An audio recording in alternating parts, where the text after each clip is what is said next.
રહ્યા છો ગુજરાત 18 લાઈવ. હવે જોઈએ અગત્યના સમાચાર. મુંબઈ ખાતે ભારતીય સંસ્કૃતિ કી પુરોધા 2.0 નું ભવ્ય આયોજન. મહારાષ્ટ્રના મુખ્યમંત્રી દેવેન્દ્ર ફડણવીસે ઉદ્ઘાટન કર્યું. મોહમાયા મુંબઈ નગરીના બોરીવલી પશ્ચિમ ઉપનગર ખાતે આવેલા કોરા કેન્દ્રમાં ગચ્છાધિપતિ આચાર્ય યશો વર્મા સુરીશ્વરજી મહારાજ, ભાગ્યવર્ષ તીર્થયશ સહિતના 50થી વધુ સાધુ ભગવંતો તથા 100થી વધુ સાધ્વીજી ભગવંતોની નિશ્રામાં ત્રિદિવસીય ઋષાભાયાન 2.0 નું ભવ્ય આયોજન કરવામાં આવ્યું છે. વડોદરાથી આ કાર્યક્રમમાં વિશેષ આમંત્રણથી ઉપસ્થિત રહ્યા છે તેવા યુનિવર્સિટીના પૂર્વ સેનેટ સભ્ય અને જાણીતા જૈન અગ્રણીએ મુંબઈથી જણાવ્યું છે કે આજે પદ્મશ્રી કુપારભાઈ દેસાઈએ રાજા ઋષભ અને તેમના પત્ની સુમંગલા દેવી અને 100 પુત્રો તથા બ્રાહ્મી અને સુંદરી બે દીકરીઓનો સુંદર સંવાદથી લોકોને મંત્રમુગ્ધ કરી દીધા હતા. દરમિયાનમાં આજે 1111 જૈન ગ્રંથો તથા હસ્તપ્રતોનું આચાર્ય યશોવર્મા સુરીશ્વરજી તથા ભાગ્યયશ સુરી મહારાજ સાહેબે શ્લોક બનીને એકસાથે વિમોચન કરાવ્યું હતું. જાણીતા જૈન શાસ્ત્રીય વિધિકાર અતુલ શાહે જણાવ્યું કે જ્યાં સુધી શ્રુત જ્ઞાનનો એક શ્લોક આ ધરતીના પટ પર હશે ત્યાં સુધી કળયુગ પ્રવેશી શકશે નહીં. વધુમાં આખા કાર્યક્રમમાં સંયોજક સેજલબેન શાહે જણાવ્યું હતું કે આજે 6 યુનિવર્સિટી સાથે જૈન ચેર માટે MOU કરવામાં આવે છે. આ કાર્યક્રમના જુદા જુદા સેમિનાર વિશે માહિતી આપતા મહારાષ્ટ્ર સરકારના ચંદ્રકાંતભાઈ પાટીલ દાદાના સચિવ સુનિલભાઈ લોઢાએ જણાવ્યું હતું કે વડોદરા પાસે આવેલ સુમનદીપ વિદ્યાપીઠના ડોક્ટર આશીષ શાહે સ્વાસ્થ્ય માટે જૈન ઉપવાસ અને ધ્યાન પ્રથાઓનું અધ્યયન વિષય પર પોતાનું વક્તવ્ય આપ્યું હતું તથા કુલ 20 લોકોએ જુદા જુદા વિષયો પર પોતાના વક્તવ્યો રજૂ કર્યા હતા.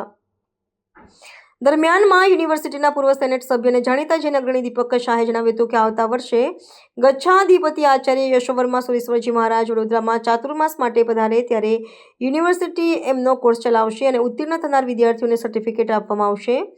દરમિયાનમાં મહારાષ્ટ્ર સરકારના શિક્ષણ મંત્રી ચંદ્રકાંત પાટીલ પણ પધાર્યા અને દીપ પ્રગટાવી કાર્યક્રમની શરૂઆત કરી તથા પુસ્તકનું વિમોચન કર્યું હતું અને ત્યારબાદ પ્રસંગોચિત ઉદબોધન કર્યું હતું. ગુજરાતના ડેપ્યુટી મુખ્યમંત્રી હર્ષ સંઘવીએ વર્ચ્યુઅલ સંબોધન કર્યું હતું એમ જૈન અગ્રણી દીપક શાહે જણાવ્યું હતું. आचार्य श्रीमद विजय यशोवर्मा विजय जी महाराजा आदि ठाणा का अगले साल का चातुर्मास बड़ौदा में होने वाला है और बड़ौदा की धरती पूरे गुजरात में एजुकेशन हब माना जाता है. बड़ौदा महाराजा सयाजीराव यूनिवर्सिटी विश्वविद्यालय का जो एग्जीक्यूटिव काउंसिल मिला, मैंने कहा कि गुरुदेव यहाँ पे पधार रहे हैं. यूनिवर्सिटी ने एक ही आवाज में बोला, गुरुदेव बड़ौदा पधार के जो व्याख्यान करेंगे वो हमारा सिलेबस होगा और उनकी परीक्षा विद्यार्थी देंगे और महाराजा सयाजीराव यूनिवर्सिटी वो सभी उत्तीर्ण होने वाले विद्यार्थियों को सभी को सर्टिफिकेट इनायत किया जाएगा. तो गुरुदेव आपको वहां पधारने के लिए बड़ौदा की जनता बहुत ही लालायित है, उत्साहित है. आप लोगों के लिए मैं एक बात बताना चाहता हूं. ये पावागढ़ में बहुत पुराने समय में सभी श्वेतांबर जैन मंदिर थे और उसके बाद कालक्रम से उसमें विच्छेद हुआ, काफी जो मूर्तियां वगैरह थी वो नष्ट हो गई. लेकिन जो अभी है वापस लेने का भी मैसेज वो अच्छी तरह से वहां की सरकार ने मतलब जो ट्रस्ट संभाल रहे हैं उन लोगों ने वो मूर्तियों को वहां से उखाड़ दिया, तोड़ दिया. उसके बाद में बहुत एक जैन समाज ने, श्वेतांबर जैन समाज ने एक आंदोलन खड़ा किया. मेरे सामने गिरीश भाई बैठे हैं और तीर्थयश महाराज साहब और भाग्यस महाराज साहब हमें कंटिन्यूअस गाइडलाइन देते थे और हमने वो जो तोड़ के निकाला था सरकार को माफी मांगनी पड़ी और उसी जो मूर्तियां निकाली थी उसको पुनः स्थापित करवाने का काम अगर किसी ने किया है तो यह हमारे तीर्थयश महाराज साहब, भाग्यस महाराज साहब, जिन प्रेम विजय जी महाराज साहब, आप सूरत में मालूम है बहुत बड़ा आंदोलन किया, एक प्रेशर बनाया. बहुत सारे गुरु भगवंतों ने इस पावागढ़ की धरती पे अपना मंदिर सुरक्षित रहे, बने. और कल हमारे गुजरात के डिप्टी सीएम माननीय हर्ष भाई संघवी पधार रहे हैं. उन्होंने भी गुरुदेव से कहा है कि हम वो व्यवस्था बहुत अच्छी तरह से करें और पुनः इसको हम करेंगे. गुरुदेव हमारी विनती है, आपने ऋषभायन 1 का आयोजन अहमदाबाद में किया, ऋषभायन 2 का आयोजन यहाँ मुंबई में किया, अब अगले साल आप बड़ौदा पधार रहे हैं तो ऋषभायन 3 का आयोजन बड़ौदा के लिए दे, ऐसी मैं बड़ौदा के सभी संघ की ओर से आपसे प्रार्थना करता हूँ. જેના વિરુદ્ધ કાંઈ પણ બોલાયું હોય તો મિચ્છામી દુક્કડમ. નમસ્કાર દર્શક મિત્રો, આજે મુંબઈના બોરીવલ્લી ખાતે ગચ્છાધિપતિ યશોવર્મા સુરીજરજી મહારાજા ઋષભાયન 2નું એક સુંદર મજાનું આયોજન કર્યું છે. આ આયોજન કેવા પ્રકારનું છે, આ આયોજનમાં ઋષભાયન એટલે શું, આ વિવિધ વાતો કરવા માટે આપણી સાથે જૈન નવકાર મંત્રના સાધક, પોતે ચાર્ટર્ડ એકાઉન્ટન્ટ અતુલ દાઢીના નામથી આખા ભારતભર અને વિશ્વમાં જાણીતા એવા અતુલભાઈ સાથે આપણે વાત કરીએ. અતુલભાઈ, અમારા દર્શક મિત્રો જણાવો, આજે ઋષભાયન 1 હતું એમાં પણ આ હતા, ઋષભાયન 2 છે. આપણી સાથે ગિરીશભાઈ સમસ્ત મહાજનના અને એનિમલ વેલફેર બોર્ડના જે મેમ્બર છે નીતિનભાઈ વોરા પણ આપણી સાથે મુંબઈ જૈન સંઘના છે. અતુલભાઈ, અમારા દર્શક મિત્રો જણાવો કે આ ઋષભાયન 1-2 ઋષભાયન એટલે શું અને ઋષભ મહારાજે શું આપણને સંદેશ આપ્યો? ઋષભાયન એટલે ઋષભ તરફ જવું, આયન એટલે જવું, એક જગ્યાએથી બીજી જગ્યાએ જવું, એનું નામ આયન છે. અહીંયા તમે બરોડાથી આવ્યા, કોઈ અમદાવાદથી આવે, કોઈ દિલ્હી કે ચેન્નાઈથી આવે, દ્રવ્યથી એક જગ્યાએથી બીજી જગ્યાએ જવું કહેવાય.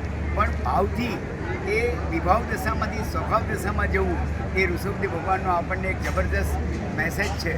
અને ઋષભદેવ ભગવાને મેં જેમ કહ્યું કે એમણે ગ્રહસ્થ જીવન દરમિયાન આપણને જીવન જીવવાની કળા શીખવાડી. 72 આ કળાઓ, 64 કળાઓ, બહેનોની ભાઈઓની 72 કળાઓ, કૌશલ્ય કળાઓ વગેરે, પણ 100 શિલ્પો પણ આપ્યા. અને દીક્ષા લીધા પછી રાજા ઋષભે 72-64 કળાને 100 શિલ્પો આપ્યા. પણ તીર્થંકર ઋષભે આપણને જીવન જીતવાની કળા શીખવાડી. પહેલાં જીવન જીવવાની કળા શીખવાડી અને પછી જીવન જીતવાની કળા શીખવાડી. 1 લાખ પૂર્વ વર્ષ સુધી, એક પૂર્વ એટલે 70,560 અબજ, એને ગુણ્યા 1 લાખ એટલા વર્ષ સુધી એમણે ચારિત્ર ગ્રહણ કરીને રોજ 2 પ્રહર સવારે અને 2 પ્રહર સાંજે એમણે પોતાના આપણા જીવનને ઘડતર કરવા માટે, એનું ચણતર કરવા માટે આપણને અદ્ભુત એક સુંદર મજાની પ્રેરણાઓ આપી.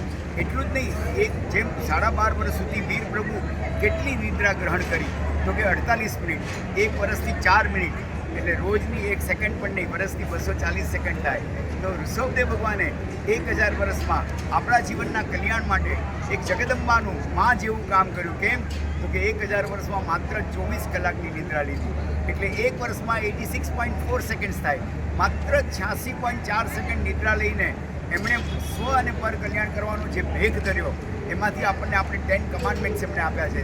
દેર are 3 messages, 6 are sermons but 1 is an order. 3 સંદેશ આપ્યા, 6 ઉપદેશ આપ્યા અને 1 આદેશ આપ્યો.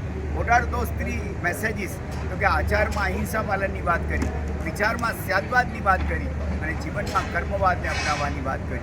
એમણે 6 ઉપદેશ આપ્યા કે તમે વ્યવહાર માર્ગમાં ચુસ્ત બનજો, માતા પિતાના કટ્ટર ભક્ત બનજો.